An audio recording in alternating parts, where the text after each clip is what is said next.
Hello everyone, welcome to daily current affairs discussion for the day September 30th with the help of MCQs. So these MCQs were framed and can be discussed in this session, keeping in the mind strictly with the requirement of civil services examination. So without further ado, let's begin the session. First up, question number 1, associated with Vice President of India's office. Why this was in use? Because our 14th Prime Minister of India has met the 15th recently elected Vice President of India at the Vice President's enclave today. So is 15th in order and is in 14th in order. So previously served as Governor of Maharashtra, but now the Governor of Gujarat, Acharya Devrat, is acting as the Governor of Maharashtra. So this provision, the Governor of one state can also be the Governor of one or more states. One or more states. This provision was added via which amendment? 7th Constitutional Amendment Act 1956. Through this amendment, Governor of one state can also be acted as Governor of one or more states and also the Governor of adjoining Union Territory. So this is why this Vice President's office was in use. And if you see constitutional provision of this Vice President's office, the Part 5 of the Indian Constitution, Part 5, Chapter 1, from Article 63 to 69 deals with the office of Vice President. So he is part of Union Executive. So who are all the part of Union Executive? President of India, Vice President, Prime Minister, Council of Minister and Attorney General for India. This was mentioned in Article 76 of the Indian Constitution. So Vice President's office from Article 63 to 69. So let's discuss from Article 63 to 69 in briefly as far as this Vice President's office is in concern. So Article 63, there shall be a Vice President of India. So Article 64 says the whoever Vice President becomes is acting as the automatically becomes the chairman of Rajya Sabha. So it means what? Vice President is the ex officio chairman of Council of States or Rajya Sabha. So this was mentioned in Article 64. This is very important article. So people know the provision, but they can't tell the exact article that contains this provision. So remember, provision number 64 says that Vice President is the ex officio chairman of Rajya Sabha, and Article 65 says Vice President acting as President in case of vacancy, in case of his absence, and in case of death or in case of resignation or removal or otherwise. So that is about Article 65. And Article 66 talks about election procedure or electoral college for Vice President. So electoral college for Vice President is what? All MPs irrespective of nominated or elected from the both houses of parliament, which is Lok Sabha and Rajya Sabha, from Rajya Sabha and Lok Sabha. So basically all MPs going to participate in the election of Vice President of India.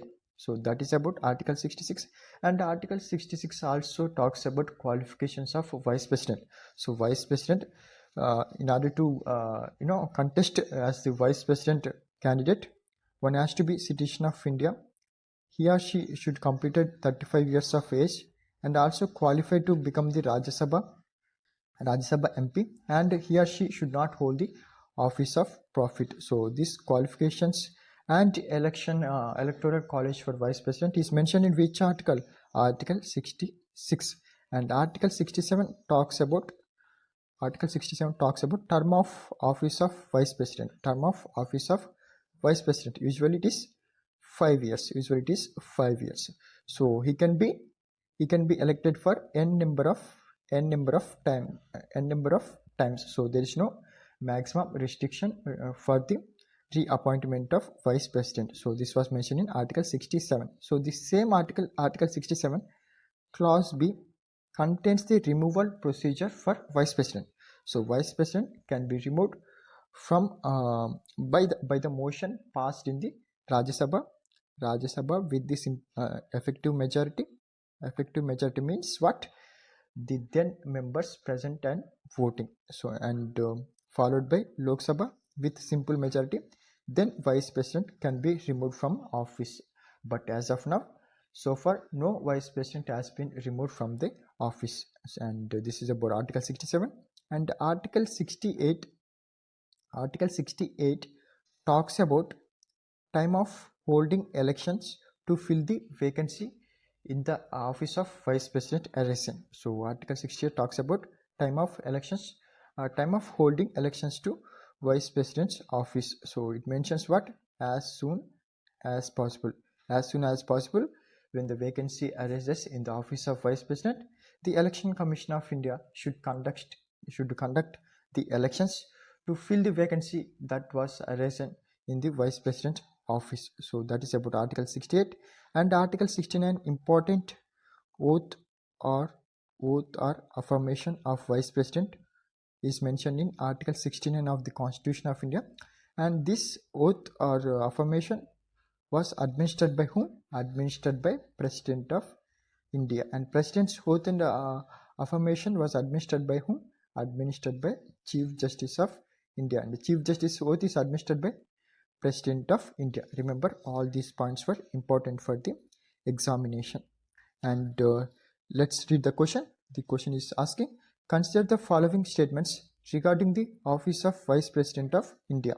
First statement, the Vice President is elected by an electoral college consisting of elected members of both the houses of parliament, okay, and elected members of legislative assemblies of all states and UTs of Delhi and Puducherry. So as we discussed, MLAs have no role to play in the election procedure for vice president's election. So this statement stands incorrect. These statements would have been correct if the question is asking about president's office. So for president's office, the electoral college consisting of elected members of both the houses of parliament and also members of legislative assemblies of all the states and UTs of Delhi and Puducherry. This would have become correct if the question is related to president, but UPSC always asks the questions by interchanging the facts, so you have to be very conscious. So this statement is incorrect because as we discussed in the Article 66, all MPs, irrespective of whether they are nominated or elected, they are going to participate in the election of vice president. So this statement stands incorrect. And statement 2, the vice president is the ex officio chairman of the Rajya Sabha. So this was mentioned in Article 64. Therefore, this statement is true. Yes, this statement is true. VP, whoever becomes the vice president, he automatically becomes the chairman of Council of States. So, and in fact, he receives a salary as the chairman of Rajya Sabha only. So not he doesn't receive the salary as vice president. So he receives the salary of chairman of Rajya Sabha only. Remember that point as well. So statement 2 is correct. And statement 3 says the term of vice president is 5 years. Yes, this is true. But he is not eligible for re-election. So this part of statement is incorrect because there is no maximum restriction for vice president for his re-election. So this was mentioned in Article 67 of the Indian Constitution. So therefore statement 3 stands incorrect. And the vice president can act as president, so VP acting as president in case of vacancy, resignation or removal of the president. So this statement is actually correct because as we discussed, this was mentioned in Article 65. So when VP acts as president, he or she receives salary, emoluments and all the privileges as president of India. Remember that point as well. So how many statements were correct here? 2 statements were correct. And the question is asking how many of the above mentioned statements were incorrect. So pay attention while reading the question carefully. The question is asking how many of the above statements were incorrect. So how many were incorrect? 1, 2. 2 statements were incorrect. So therefore only 2 pairs were incorrect. Hence option A is the right option for question number 1. And moving forward, question number 2. So match the following kind of question. So here list 1 is given and here list 2 is given.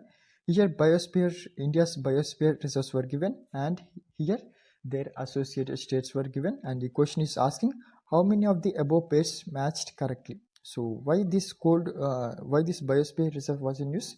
Because under UNESCO's World Network of Biosphere Reserve, under the program of Man and Biosphere Program, UNESCO has recognized Cold Desert Biosphere Reserve as India's 13th World Heritage Site. Therefore, this biosphere reserve was in use. Hence, I framed this question based on that particular development. So, currently, India has 18 biosphere reserves. Out of them, 13 biosphere reserves were under the UNESCO's MAB program. So here the biosphere reserves were given, and here the associated states were given. So hence reading about this biosphere reserves becomes important for the examination. So the cold desert biosphere reserve, which is located in the state of Himachal Pradesh, Lahul Spiti district, has been recognized as UNESCO's World Network Biosphere Reserve. So World Network Biosphere Reserve. So UNESCO, as from India, it is 13th one. From India, it is 13th one. So therefore, India now has 13 biosphere reserve listed under UNESCO. Recently being what? Recently Cold Desert Biosphere Reserve, and previously it is Panna Biosphere Reserve in the year 2020.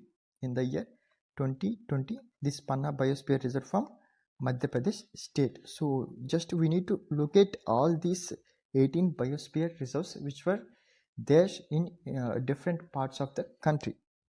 So first one is Cold Desert Biosphere Reserve, Himachal Pradesh, Nanda Devi, Uttarakhand, Kanchenjunga, Sikkim, and Dihang Dibang, Arunachal Pradesh, Dibru Saikova, Assam. Manas is also located in the state of Assam, and Nogrek, this is smallest biosphere reserve, is located in the Meghalaya state, and here Sundarbans, and here Achanak Amarkantak Biosphere Reserve, and here Simlipal Biosphere Reserve. Here Panna Biosphere Reserve, and here Panchmari Biosphere Reserve in Madhya Pradesh. This is also in Madhya Pradesh. This is Madhya Pradesh, Chhattisgarh, and Simlipal in which state? Simlipal in Odisha state, and the Sundarban is the largest wetlands in the world, and this is located in the state of West Bengal, and Seshachalam Hills in Andhra Pradesh, and Panchmari in Madhya Pradesh, Great Run of Kutch in Gujarat, and Nilgiri Biosphere Reserve. This spans over. This is the first biosphere reserve that was recognized in India in the year 1986. Remember, the first one is Nilgiri Biosphere Reserve, and Agasthyamala. So between Kerala and Tamil Nadu, Gulf of Mannar in Tamil Nadu, and Great Nicobar from Andaman and Nicobar Islands as Union Territory. So these were 18. Out of these 18, 13 were recognized by UNESCO. So you have to know which those 5 which do not recognized by UNESCO. That is also important for the examination. So the biosphere reserves that were located in northeast, like Dihang Dibang, Dibru Saikova, and Manas Biosphere Reserve. These 3, along with Great Run of Kutch, and along with Seshachalam Hills. So these five currently do not recognized by UNESCO's under UNESCO's MAB program. But this was recognized by India, but this was not recognized by UNESCO. So UNESCO, if you talk about the UNESCO organization, this was formed in November 1945. Headquarters is located in Paris, France, and the head of this UNESCO organization is Adi Ajole. So remember all these key points associated with UNESCO, important for the examination. So let's read out the question with this given information. So Cold Desert Biosphere Reserve, Himachal Pradesh. Yes, this is true, as we discussed. Cold Desert Biosphere Reserve located in the state of Himachal Pradesh. Nanda Devi, yes. Uttarakhand, yes. Gulf of Mannar located in the state of Tamil Nadu, yes, this is also true. Nokrek Biosphere Reserve, Meghalaya, this is also correct. Pachmari Biosphere Reserve from Madhya Pradesh, this is also true. So question is asking how many of the above pairs matched correctly. So all of them were matched correctly. Therefore, all 5 would be the right option for this question. Question number 2. Option A is the right option. And moving next, question number 3.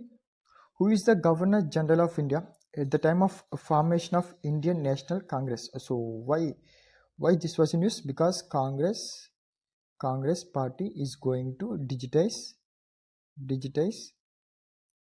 information associated with their party. So the Congress party is going to build digital archival of those parties' activities and their manifestos and whatever the activities they performed from since the inception of INC. Those activities can be digitally stored by the Congress party. So therefore this question, and the question is asking who is the Governor General of India at the time of formation of INC. Options were Lord Curzon, Lytton, Dufferin, Ripon. If you see the chronology, first Lytton, followed by Ripon, followed by Dufferin, and followed by Curzon. So the right option for this question would be option C. Option C, Lord Dufferin is the right option, because INC, if you talk about INC, this was founded by A.O. Hume during the time of Governor General of India, Lord Dufferin, and the first session of INC was held at Bombay under the chairmanship of C. Banerjee, and second session in the year 1886, Calcutta session by Dadabhai Naoroji. He referred to as Grand Old Man of India. And third, Madras session. This is important because first Muslim INC president from this session, which is third session in 1887. So Tyabji is the INC president. And fourth INC session in Allahabad. This is also important because first foreigner to be acted as INC president, and his name is George Hewley. And the other important sessions like 1917 session, first woman president of INC, Annie Besant, and 1925 session, Kanpur session, first woman from India to be appointed as INC president, and her name is Sarojini Naidu. And first, the 1946 Meerut session before the independence, this was presided by J.B. Kriplani. And after independence, 1948 Jaipur session, this was presided by Pattabi Sitharamaiah. And in the comment section below, mention that which is the only INC session that was presided by Mahatma Gandhiji. Mention this particular answer in the comment section below. So this is about question number 3. Option C, Lord Dufferin is the right option.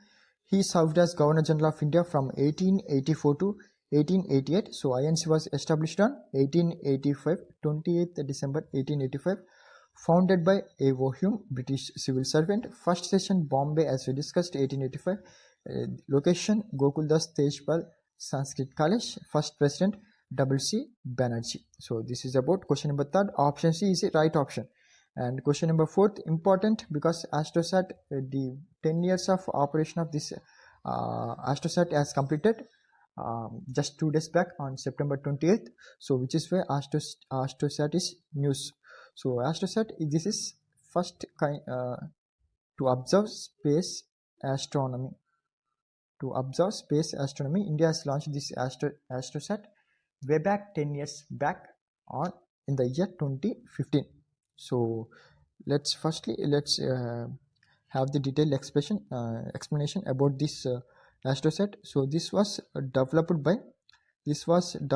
and launched by ISRO, Indian Space Research Organization. So ISRO was founded on August 15, 1969. So headquarters is located in Bangalore, and the current chairman of ISRO is 11th in order, and his name is V. Narayan.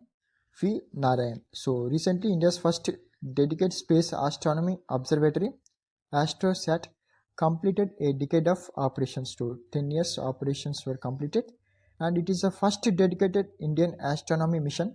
This was launched by the launching vehicle PSLV C-30 XL from Satish Dhawan Space Center, Sriharikota on September 28th, 2015.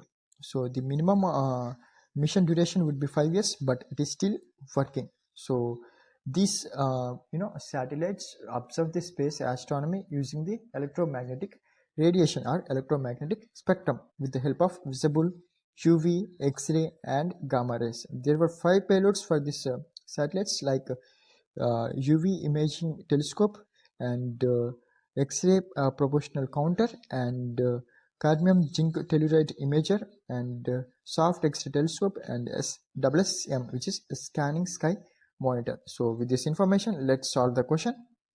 Fourth question, consider the following statements with respect to AstroSat. So statement 1, AstroSat was developed and launched by ISRO. Yes, this is true. And option 2, or statement 2 rather, it provides data on X-ray binaries, quasars and gamma ray bursts. Yes, absolutely, this is also true. And statement 3, it is frequently called India's mini Hubble by media.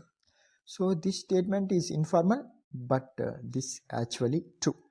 So mini Hubble, what it does observes the space astronomy, but in the same way India's satellite AstroSat is also observes the space astronomy, which is why this is frequently called as mini Hubble. So all the statements were correct. How many of the above statements are correct?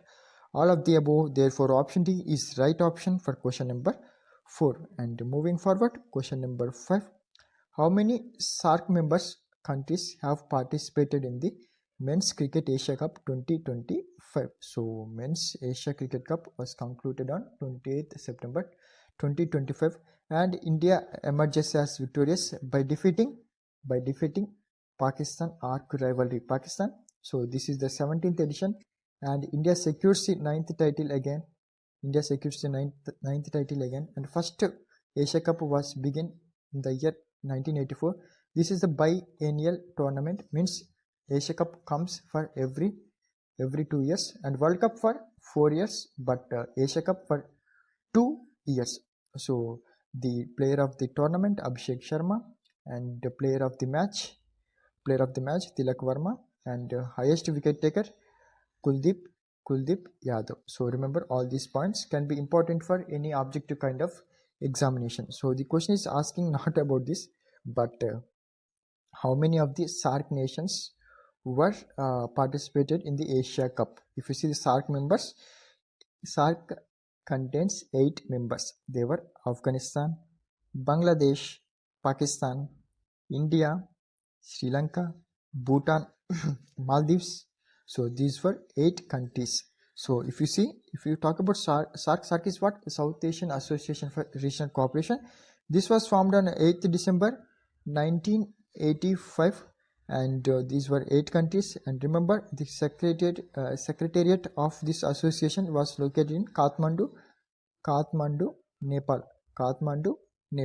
So based on this information, if you see Asia, these were 8 countries, they were participated in Asia Cup 2025. So we have to see which are SAARC nations participated in Asia Cup. Afghanistan has participated, yes. Bangladesh, yes. Hong Kong, no. India, yes. Oman, no. Pakistan, yes. Sri Lanka, yes. So how many countries? 1, 2, 3, 4, 5. So 5 nations of SAARC members were participated in the Asia Cup 2025. Therefore option C, 5, is the right option for question number 5th. So but this India is not active in this SAARC meetings, because of presence of Pakistan. So India parallelly started BIMSTEC organization, one of founding member of BIMSTEC organization. So BIMSTEC stands for what? This was formed in 1997. Headquarters is located in Dhaka, Bangladesh. Bay of Bengal Initiative for Multi-Sectoral and Technical Economic Cooperation. So the member countries includes Bangladesh, India, Myanmar, Sri Lanka, Thailand, Nepal and Bhutan. So remember, all these points important for the examination. So question number 5th, option C is the right option. And next question, which is question number 6. So Sonam Wangchuk on protest to get the statehood for Ladakh as union territory, which is why I framed this question. So which of the following state or duty is not part of 6th schedule of the Indian Constitution? So 6th schedule contains provisions of administration of scheduled tribals in the states of Assam, Meghalaya, Tripura and Mizoram only.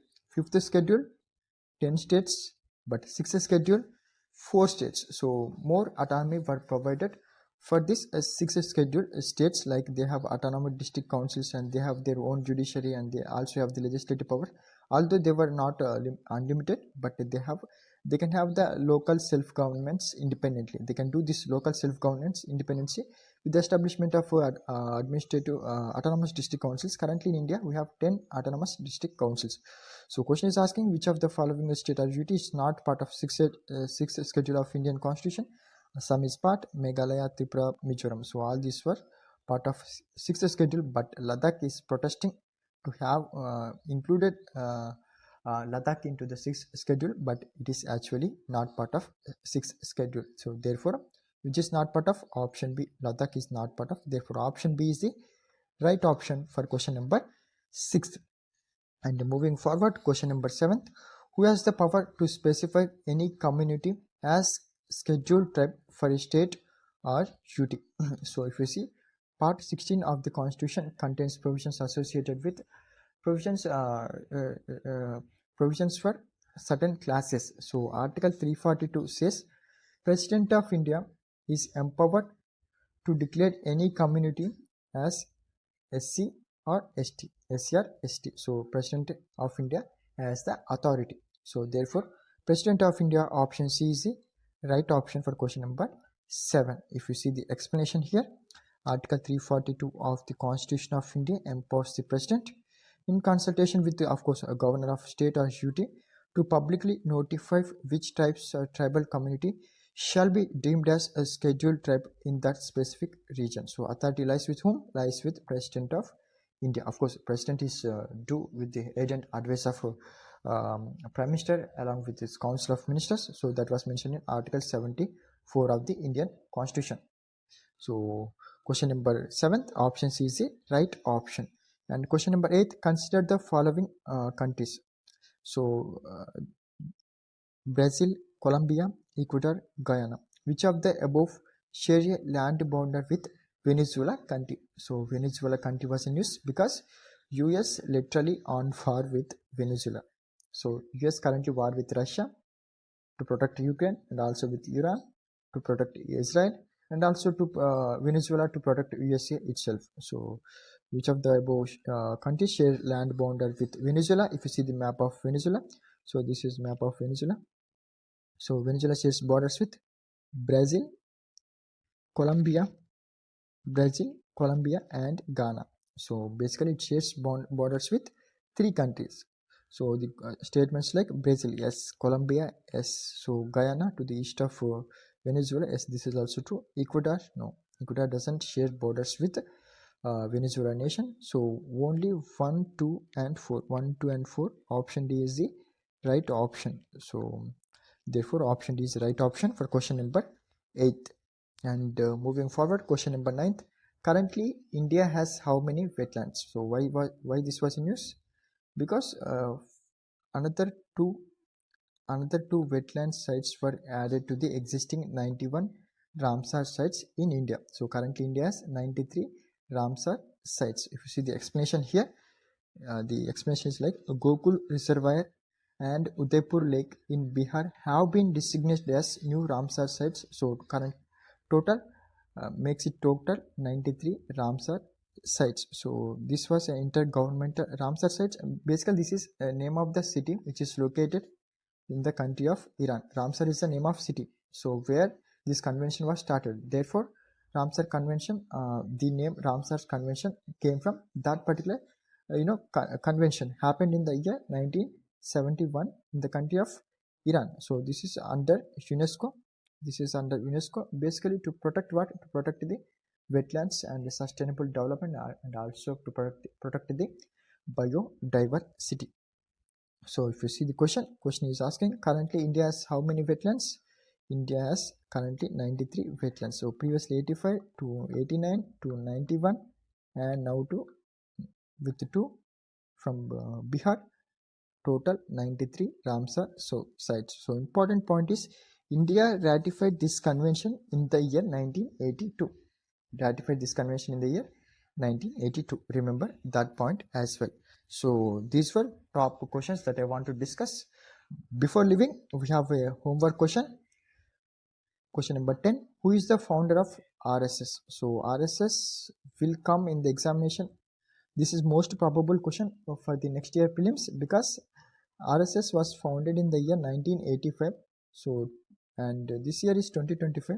So 100 years 100 years completed for the establishment of this RSS organization. So questions can be asked from RSS. Remember, make notes out of this topic. Make notes out of this topic, and also you have to mention the answer for this question in the comment section below. Who is the founder of RSS? The given options were V.D. Savarkar, Keshav Baliram Edgewar, and Bal Gangadhar Tilak and M.S. Goldwalkar. Mention about this in the comment section below, and also read about HPV vaccination. HPV vaccination. So this HPV, responsible for causing of cervical cancer in human, and from India's, and also mention in the comment section what is the first HPV vaccine that was developed by India's first HPV vaccine, and also make note of this HPV vaccine and also about RSS. So for RSS and HPV vaccine, make note of all these two topics important for the preliminary examination for the next year. So and that's it for this session. Thank you so much for watching. Jai Hind.